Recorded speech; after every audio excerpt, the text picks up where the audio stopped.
TCS की suspended employ Nida Khan को आखिरकार छत्रपति संभाजी नगर से गिरफ्तार कर लिया गया है। पुलिस पिछले 25 दिनों से उसकी तलाश कर रही थी और लगातार बचती फिर रही थी। Nida Khan is accused of hurting religious sentiments and allegedly helping those accused in rape and sexual exploitation cases।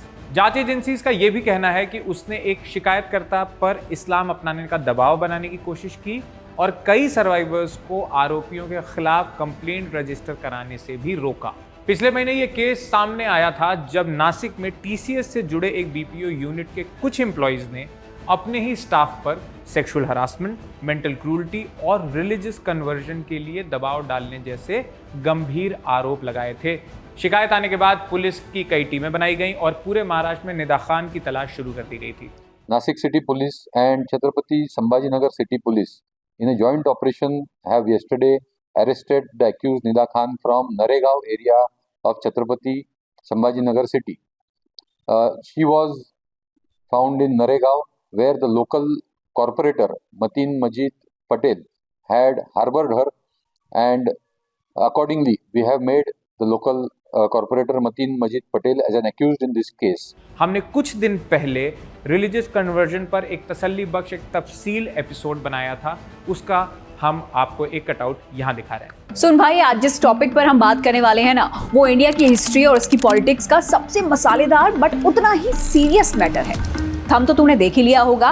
Yes, we are going to talk about religious conversion. आजकल तूने देखा होगा कि न्यूज चैनल्स पर लव जिहाद से लेकर घर वापसी तक की डिबेट चलती रहती हैं, और ये सब रातों रात शुरू नहीं हुआ। इसकी रूट्स बहुत गहरी हैं। तो चल आज एकदम शुरू से शुरू करते हैं और देखते हैं कि इंडिया में धर्म बदलने का ये पूरा सीन आखिर इवॉल्व कैसे हुआ। देख यार, सबसे पहले तो ये समझ कि कन्वर्जन वर्ड आया कहां से। ये लैटिन वर्ड कन्वर्जियो से ओरिजिनेट हुआ, जिसका सीधा सा मतलब होता है एक डायरेक्शन से दूसरी डायरेक्शन में मुड़ जाना। अब रिलीजन के केस में ये सिर्फ गॉड चेंज करना नहीं, बल्कि अपनी पूरी आइडेंटिटी और वर्ल्ड व्यू को रिबूट करना है। टेक टर्म्स में बात करें तो ये वैसा ही है जैसे अपनी फेथ वाली सेटिंग में जाकर फैक्ट्री रीसेट मार देना और एक नया ऑपरेटिंग सिस्टम अपग्रेड कर लेना। सोशियोलॉजिकली ये सिर्फ स्पिरिचुअल ट्रांजिशन नहीं, बल्कि एक सोशल शिफ्ट भी है, जहां पर तू अपनी पुरानी कम्युनिटी और पहचान को छोड़कर एक नई वाइब और लॉयल्टी चूज करता है। अब इस मोमेंट में एंट्री होती है स्कॉलर और थिंकर मैक्स म्यूलर की, जिसने इस पूरी कन्वर्जन वाली डिबेट के लिए एक स्टेज सेट किया। म्यूलर ने वेस्टमिंस्टर एबी में दिए गए अपने फेमस लेक्चर में धर्मों को दो कैटेगरी में डिवाइड किया। एक तरफ थे मिशनरी रिलीजन और ऑन द अदर हैंड थे non missionary religions. According to him, Buddhism, Christianity और इस्लाम मिशनरी धर्म हैं, क्योंकि ये प्रोसिलाइटाइजिंग में बिलीव करते हैं। अगली बार ना शशि थरूर से प्रूफ रीड मत करवाना प्लीज। एनीवेज, इसका मतलब इनका गोल ही है नए लोगों को अपने फोल्ड में जोड़ना। तो दूसरी तरफ हिंदुइज्म, ज्यूडिज्म और पारसी धर्म नॉन मिशनरी की कैटेगरी में रखे गए, क्योंकि यहाँ पर बर्थ और ट्रेडिशन का ज्यादा रोल है। मतलब ये रिलीजन जनरली बाहर के लोगों को अंदर लाने के लिए कोई एक्टिव कैंपेन नहीं चलाते थे। म्यूलर का ये डिवीजन आज भी बहुत सारी डिबेट्स का बेस बनता है। हालांकि कई मॉडर्न हिस्टोरियंस अब इसे थोड़ा ओवर सिंप्लीफाइड करते हैं। Before we come to India, पहले तू और मैं ये देखते हैं कि इस गेम की ओवरऑल स्टार्टिंग हुई कैसे। देख, before the rise of proselytizing religion, पूरे वर्ल्ड में मेजरली रिलीजन लोकल थे। मतलब हर शहर गांव में अपने अपने गॉड्स थे। कन्वर्जन पिक्चर में आया जब क्रिश्चियनिटी और बाद में इस्लाम ने कहा कि हमारा सच और हमारा गॉड यूनिवर्सल है और सबको इसे मानना चाहिए। इसकी स्टार्टिंग हुई क्रिश्चियनिटी के साथ। क्रिश्चियनिटी की स्टार्टिंग फर्स्ट सेंचुरी सी में रोमन एम्पायर के अंदर एक छोटे मूवमेंट की तरह हुई। जीसस के बाद उनके फॉलोअर्स को रोमन एम्पायर में बहुत टॉर्चर किया, पर सेंट पॉल जैसे मिशनरीज ने हार नहीं मानी। रियल गेम तब चेंज हुआ जब 4th सेंचुरी में रोमन एम्परर कॉन्स्टेंटीन ने क्रिश्चियनिटी को एडॉप्ट किया। एडिक्ट ऑफ मिलान के थ्रू कॉन्स्टेंटीन ने क्रिश्चियनिटी को लीगल कर दिया। अब जैसे ही किंग ने रिलीजन चेंज किया, ओवर द टाइम पूरी पॉपुलेशन ने इसको एक्सेप्ट कर लिया। क्रिश्चियनिटी अब लोकल ग्रुप से बड़ा ब्रांड बन गई थी और उसका ग्लो अप फेज स्टार्ट हो गया था। मिशनरीज ने यूरोप के जंगलों से लेकर दूर दराज के आइलैंड्स तक एक ही मैसेज स्प्रेड किया, सेल्वेशन केवल यही है, चर्च ने कन्वर्जन को एक ऑर्गेनाइज स्ट्रक्चर दिया जिसमें एजुकेशन और हेल्थ केयर को सॉफ्ट टूल की तरह यूज किया। तो वहीं ऑन द अदर हैंड इस्लाम का सीन भी काफी इंटरेस्टिंग है। 7th सेंचुरी में प्रॉफिट मोहम्मद के बाद इस्लाम जिस तेजी से फैला उसने वर्ल्ड के मैप को रीराइट कर दिया। अब तू पूछेगा कैसे? देख, हिस्टोरियन एल्बर्ट होरानी अपनी book a history of the Arab peoples में बताते हैं कि इस्लाम का स्प्रेड सिर्फ तलवार यानी कि फोर्स से नहीं बल्कि सोशल जस्टिस के कॉन्सेप्ट से भी हुआ था। मिडिल ईस्ट और नॉर्थ अफ्रीका में लोग क्लास सिस्टम और हैवी टैक्सेस की वजह से बहुत ट्रबल थे। ऐसे में इस्लाम ने उन्हें उम्मा यानी ऐसी कम्युनिटी जिसमें सब इक्वल है का कॉन्सेप्ट ऑफर किया। This worked and Middle East से लेकर North Africa and then Spain तक इस्लाम का ग्राफ बहुत तेजी से ऊपर चला गया। बेसिकली क्रिश्चियनिटी और इस्लाम दोनों ने ही कन्वर्जन को डिवाइन मैंडेट माना यानी कि गॉड का ऑर्डर। चलो भाई, दुनिया तो घूम आए, अब दोबारा से वीडियो के कोर टॉपिक पर आते हैं। स्क्रिप्ट राइटर अगेन थोड़ा ज्ञान शो ऑफ करना चाहता था, मे बी इसीलिए। क्रिश्चियनिटी और इस्लाम के आने से पहले यहाँ का सीन एकदम अलग और बहुत ही चिल था। अनलाइक वेस्टर्न कॉन्सेप्ट, यहाँ पर धर्म का मीनिंग रिलीजन नहीं बल्कि ड्यूटी या धर्म एंड वे ऑफ लाइफ था। Historian A.L. बेशम ने अपनी book the wonder that was India में सेम चीज बोली है। अकॉर्डिंग टू हिम, इंडिया में कोई एक बुक एक प्रॉफिट वाला सिस्टम नहीं था। धर्म was part of identity, but ये एक्सक्लूसिव नहीं था कि केवल मेरे गॉड और ट्रूथ ही ट्रू है बाकी false. But around 6th century BCE एक बड़ा सोशल शिफ्ट आया एंड एवरीथिंग चेंज्ड। पता है क्या हुआ था? मुझे भी नहीं पता, लेट्स सी स्क्रिप्ट राइटर ने क्या लिख कर दिया है। हाँ तो देख भाई, हिस्टोरियन R.S. शर्मा अपनी बुक इंडियाज एंशिएंट पास्ट में मेंशन करते हैं कि इस एरा में जो रिचुअल्स और जो सेक्रीफाइसेस थे वो काफी कॉस्टली होते जा रहे थे। According to him, in rituals पर ब्राह्मण्स की मोनोपोली थी बिकॉज भाई सिर्फ उनके पास ही इन्हें परफॉर्म करवाने की अथॉरिटी थी। और इस टाइम तक कास्ट सिस्टम भी काफी रिजिड हो गया था जिसकी वजह से सोसाइटी काफी डिवाइडेड थी। ओवरऑल सोसाइटी में बहुत ज्यादा सोशल टेंशन हो गई। इस मोमेंट पे एंट्री हुई गौतम बुद्ध और वर्धमान महावीर की, who brought Jainism and Buddhism, और इन्होंने पूरा सिस्टम डिसरप्ट कर दिया। दे कन्विंस द सोसाइटी कि उन्हें किसी कॉस्टली रिचुअल या मीडिएटर की नीड नहीं है टू गेट मोक्ष या फिर सल्वेशन। सेकेंडली, उन्होंने संस्कृत जिस पर ब्राह्मण्स की मोनोपोली थी उसकी जगह पाली और प्राकृत को चूज किया as a medium of conversation because ये कॉमन लोगों की भाषा थी यानी कि उस टाइम की इंग्लिश। लोअर कास्ट जो कास्ट सिस्टम की वजह से परेशान थे उन्होंने बुद्धिज्म और जैनिज्म को फ्रीडम की तरह देखा। बिजनेस क्लास जिसके लिए समुद्र पार करना मतलब धर्म भ्रष्ट हो जाना था, उनके लिए जैनिज्म के आइडियाज काफी लिबरेटिंग थे। लार्ज नंबर में लोगों ने बुद्धिज्म और जैनिज्म को ज्वाइन किया। ये इंडिया का पहला मास कन्वर्जन वेव था, पर इसमें कोई फोर्स नहीं था, सिर्फ लॉजिक और कंपैशन था। देख, पॉपुलर बिलीफ है कि इंडिया में इस्लाम और क्रिश्चियनिटी फोर्स के साथ हुई थी, बट स्टोरी ऐसी नहीं है। इंडिया में क्रिश्चियनिटी की स्टार्टिंग होती है with the arrival of Saint Thomas at Malabar coast of Kerala. According to historian A. Sreedhara Menon, Thomas किसी इन्वेडर की तरह नहीं बल्कि थॉट लीडर की तरह आए थे। सेंट थॉमस ने लोकल पॉपुलेशन और मर्चेंट्स के साथ डीप डिबेट्स की। उनके व्यूज और मिरेकल से इंप्रेस होकर पब्लिक का ध्यान उनकी तरफ गया and they converted to Christianity. इन लोगों ने अपनी लाइफस्टाइल और पुराने कस्टम्स को ज्यादा चेंज नहीं किया बल्कि उसमें ही क्रिश्चियनिटी को फिट कर दिया, और इस यूनिक कॉम्बिनेशन की वजह से उन्हें सेंट थॉमस क्रिश्चियन या सीरियन क्रिश्चियन भी बोला गया। यहाँ कन्वर्जन एकदम ऑर्गेनिक था बिकॉज लोगों को अपनी पुरानी आइडेंटिटी छोड़े बिना एक नया वर्ल्ड व्यू मिल रहा था एंड किंग्स ने भी उन्हें फुल सपोर्ट दिया क्योंकि ये लोग ट्रेड में लेजिट स्ले कर रहे थे। वहीं इस्लाम की एंट्री 7th सेंचुरी में अरब ट्रेडर्स के थ्रू हुई।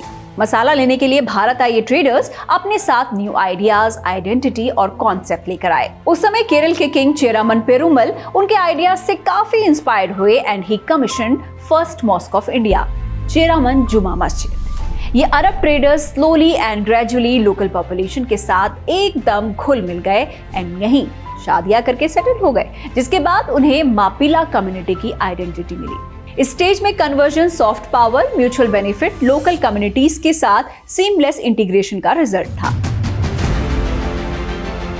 बट इस गेम में अब आता है एक ग्लिच। जैसे ही हम मिडिवल टाइम में एंटर करते हैं, एकदम इन्होंने वक्त बदल दिया, जज्बात बदल दिए। इस टाइम पर इस्लाम में कन्वर्जन के कई फैक्टर्स एक साथ ऑपरेट करते हैं। On one hand we have Sufi saint like Khwaja Moinuddin Chishti और निजामुद्दीन औलिया जिन्होंने इस्लाम को इंडियन वाइब दी। एक बुक है सेंट्स, गॉडेस एंड किंग्स जिसे सूजन बेली ने लिखा। एज पर हर, इन सेंट्स ने इस्लाम को उन लोगों के लिए एक्सेसिबल बनाया जो स्ट्रिक्ट शरिया लॉ से कनेक्ट नहीं हो पा रहे थे। They used qawwali, poetry, langar to present soft image of Islam. ये कन्वर्जन का वो वे था जिसमें फोर्स नहीं बल्कि फीलिंग्स थी। हिस्टोरियन रिचर्ड ईटन भी बंगाल में ज्यादा हुए कन्वर्जन के लिए दूसरे फैक्टर्स के साथ सूफी सेंट्स को भी क्रेडिट देते हैं। In his book the rise of Islam and the Bengal frontier में वो क्लेम करते हैं कि बंगाल में लार्ज अमाउंट में लोग कन्वर्ट हुए बिकॉज ये संत जंगलों में जाकर बसते थे, वहां खेती शुरू करवाते थे और लोकल लोगों को एक कम्युनिटी का हिस्सा बनाते थे। ये एक फॉर्म ऑफ कल्चरल कन्वर्जन था।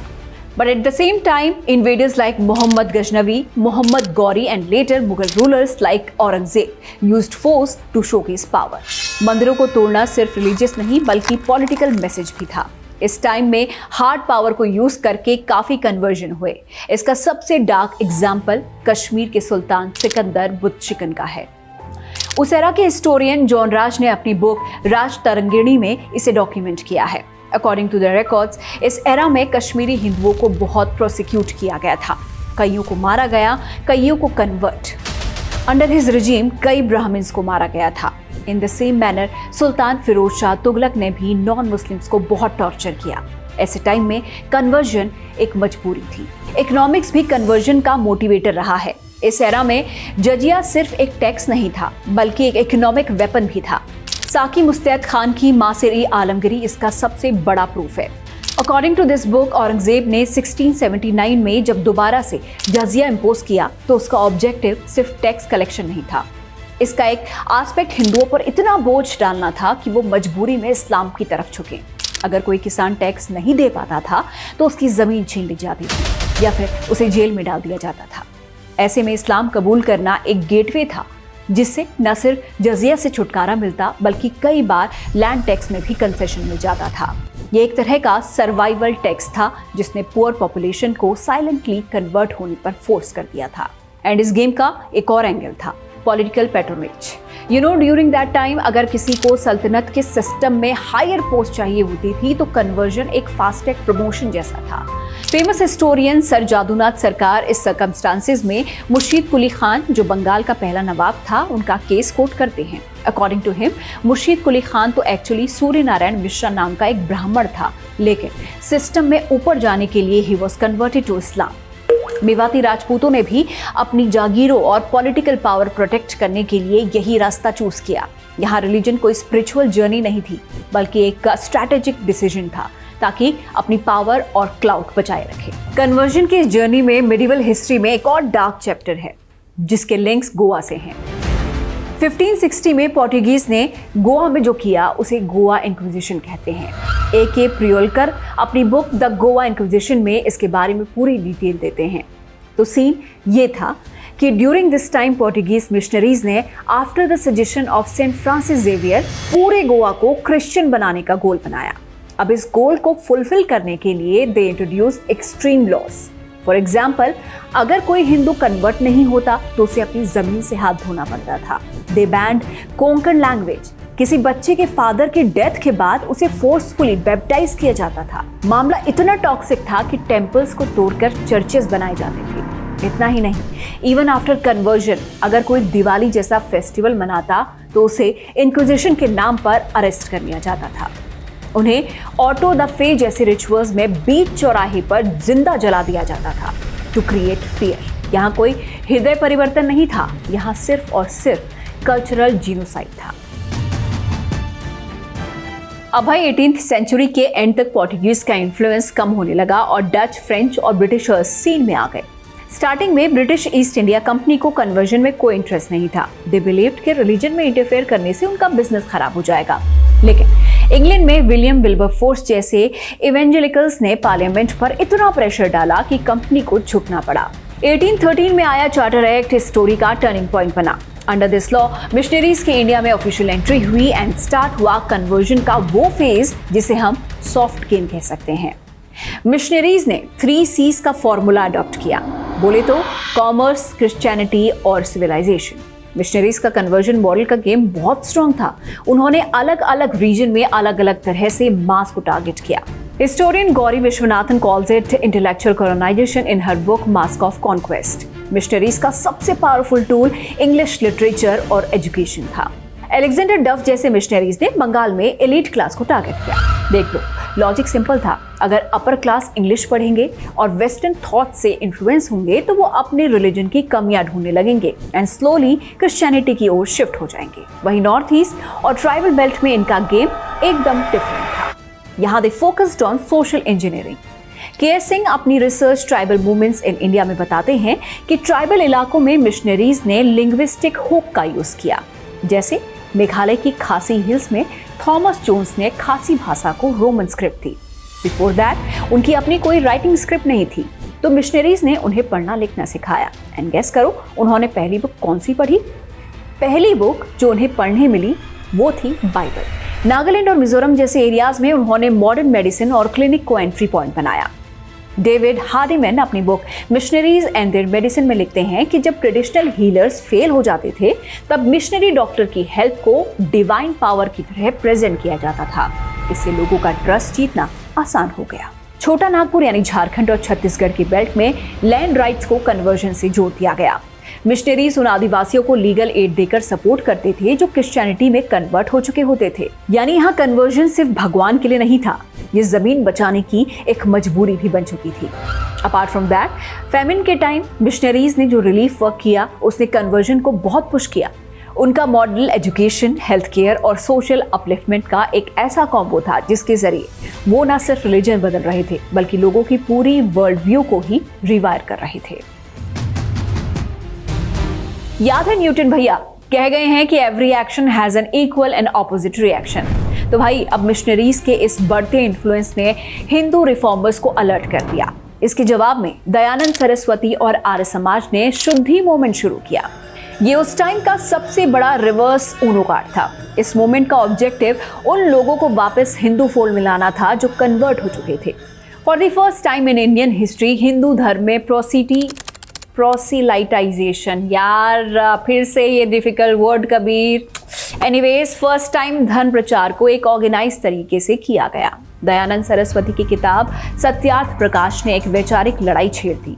शुद्धि मूवमेंट ने लोगों को ये रियलाइज करवाया कि रिलीजन अब सिर्फ एक पर्सनल बिलीफ नहीं बल्कि एक पॉलिटिकल आइडेंटिटी भी है। इससे सोसाइटी में काफी टेंशन बढ़ी, लेकिन इसने कन्वर्जन की रफ्तार पर ब्रेक जरूर लगा दिया। एट द सेम टाइम सबसे बड़ा मास्टर स्ट्रोक ब्रिटिशर्स ने 1871 से 1881 के बीच सेंसस इंट्रोड्यूस करके खेला। एज पर रिसर्चर बर्नार्ड कोहन, सेंसस ने इंडियंस को मेजॉरिटी और माइनॉरिटी के ब्लॉक में फिट कर दिया। पहले रिलीजियस आइडेंटिटी काफी फ्लूइड होती थी, लोग मंदिर भी जाते थे, पीर की दरगाह पर भी जाते थे, लेकिन सेंसस ने इसे हिंदू, मुस्लिम, सिख एटसेट्रा कैटेगरी में डिवाइड कर दिया। इस नंबर गेम में रिलीजियस ग्रुप्स के बीच कंपटीशन शुरू कर दिया। सबको लगा कि अगर उनके नंबर्स कम हुए तो पॉलिटिकल पावर हाथ से निकल जाएगी, और इसी नंबर की रेस ने कन्वर्जन और रिकन्वर्जन को एक पॉलिटिकल वेपन बना दिया। इंडिपेंडेंस तक आते आते कन्वर्जन अब सिर्फ भगवान को पाने का जरिया नहीं रहा, बल्कि ये वोट बैंक और पॉलिटिकल क्लाउड का जरिया बन चुका था। जब ये गेम 20th सेंचुरी में एंटर हुआ तो ये काफी इंटेंस हो चुका था। अब ये सिर्फ फेथ की बात नहीं थी, बल्कि ये पावर, पॉलिटिक्स और आइडेंटिटी का मेन स्ट्रीम ड्रामा बन चुका था।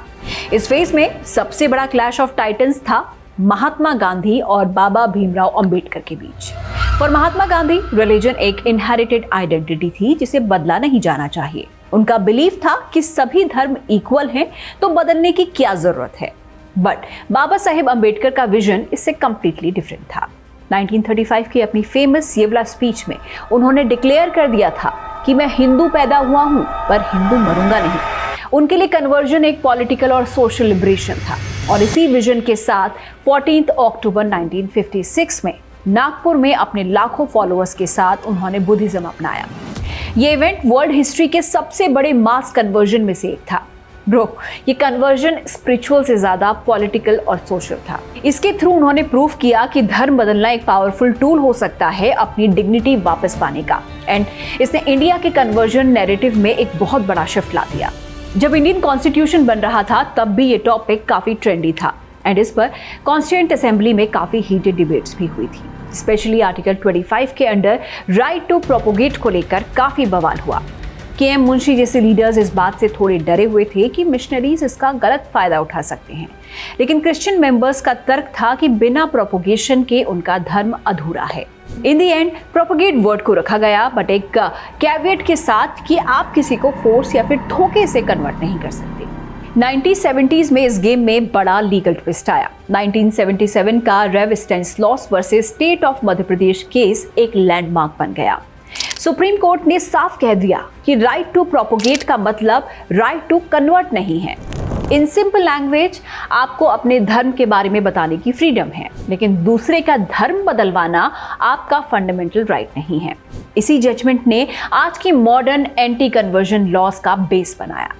इसके बाद 1981 में तमिलनाडु के मीनाक्षीपुरम में जब हजारों दलित परिवारों ने एक साथ इस्लाम कबूल किया तो पूरे देश के पॉलिटिक्स हिल गई। इसी इवेंट ने बीजेपी और वीएचपी जैसे ग्रुप्स को कन्वर्जन के खिलाफ और ज्यादा एक्टिव कर दिया और 21st सेंचुरी की बिगिनिंग तक घर वापसी जैसे कॉन्सेप्ट और स्टेट के स्ट्रिक्ट एंटी कन्वर्जन लॉज इस पूरे नैरेटिव का सेंटर बन गए।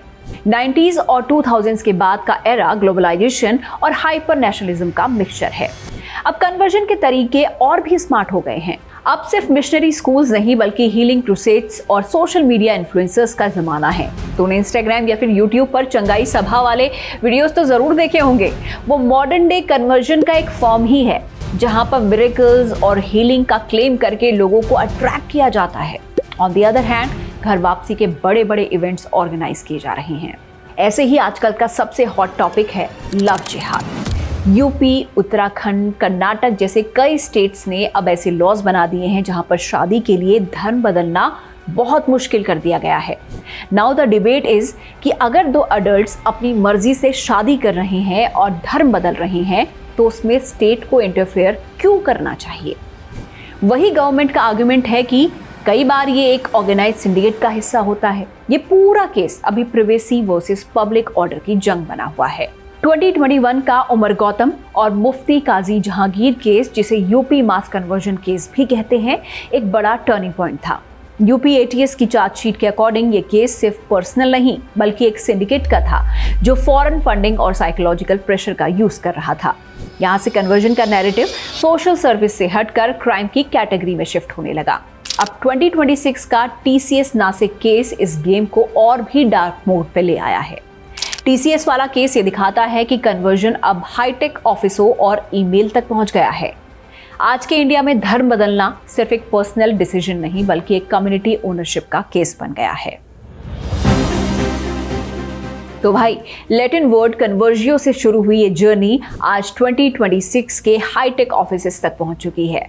इस पूरी जर्नी में हमने देखा कि कन्वर्जन कभी स्पिरिचुअल पीस का रूट था तो कभी सोशल जस्टिस की ढाल और कभी पावर का डेंजरस वेपन। आज ये सिर्फ फेथ बदलने का मामला नहीं बल्कि प्रिवेसी, पॉलिटिक्स और नेशनल नैरेटिव के बीच का एक बेहद उलझा हुआ वेब बन चुका है। आखिर में सवाल वही खड़ा है, क्या अपनी पहचान चुनना इंसान का बुनियादी हक है या ये समाज की स्टेबिलिटी के लिए एक सोची समझी चुनौती? Think about it. आपको ये एपिसोड कैसा लगा हमें बताइएगा और 17 मई को मत भूलिएगा कि जिंदाबाद लेकर आ रहा है अपना नई बेगानी शादी में। उत्तराखंड गई थी हमारी टीम और वो रिकॉर्ड करके आई है, वो आपको जरूर देखना है, भूलना नहीं है।